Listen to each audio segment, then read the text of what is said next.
आम्ही ज्यांनी हिंदुत्वाचा पुरस्कार केलाय तिकडे आम्ही गेलोय। त्यामुळे तुम्हाला मी सांगतो दादा, 165 नाही, आम्ही दोघं मिळून 200 लोक निवडून आणणार।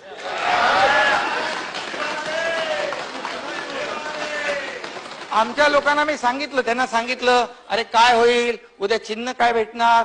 अरे बोल सोडा सगळं, आपण शिवसेना आहे, शिवसैनिक आहोत, जिथे लात मारू तिथून पाणी काढू, तुम्ही काळजी करू नका।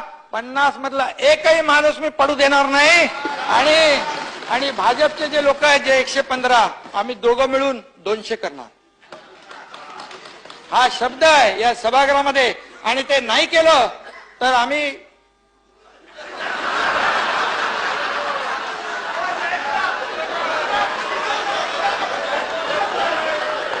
गावाला शेती करायला जाईल। शेती